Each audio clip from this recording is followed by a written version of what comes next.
আমরা দেখলাম আপনি হচ্ছে এই জানলা দিয়ে উঠলেন, তো উঠে আপনার যে সিট পাওয়ার যে এটা আপনি কিভাবে দেখেন? আসলে বিষয়টা হচ্ছে যে বাড়িতে যাওয়াটা মেন ফ্যাক্ট। আমরা যদি ঈদে ভালোভাবে বাসায় যেতে পারি, আর এত পরিমাণে ভিড় যে কোনোভাবে ওঠার কোনো চান্স ছিল না, এই জন্য একটু সাহায্য নিয়ে উঠলাম। আচ্ছা, উঠার পর আপনার অনুভূতিটা ঠিক কেমন? আলহামদুলিল্লাহ আলহামদুলিল্লাহ, খুবই খুবই খুবই খুশি, এবং যাতে গন্তব্যে ভালোভাবে যেতে পারি। এবং আমি ছাড়া ব্যতীত যারা ছাদে উঠছে তাদের জন্য অবশ্যই এটা খুব রিস্ক, কারণ এত রিস্ক নিয়ে ওঠাটা ঠিক না, যেহেতু অলরেডি দু একদিন আগেও একটা ইনসিডেন্ট ঘটছে। তো আমার কাছে মনে হয় যে জীবনের ঝুঁকি না, জীবনটা আগে, তারপর আমরা গন্তব্যে যেতে পারি। আচ্ছা, টিকিট মানে কিনতে কোনো ভোগান্তি আপনার পোহাতে হয়েছিল? আমি অনলাইনে টিকিট পাইনি, আমি টিকিটটা নিয়েছি আমি একটা অনলাইন প্ল্যাটফর্ম থেকে, আমার একটা এলাকার একটা পরিচিত ভাইয়ের মাধ্যমে আমি টিকিটটা নিয়েছিলাম, কিন্তু টিকিটটাতে আসলে এক্সট্রা কোনো টাকা দিতে হয় না, আলহামদুলিল্লাহ।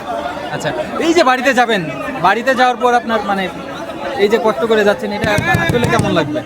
আলহামদুলিল্লাহ, সবকিছু মিলে আলহামদুলিল্লাহ, ভালোভাবে বাসায় যেতে পারি। আপনারা সাবধানে থাকবেন। আচ্ছা। ধন্যবাদ।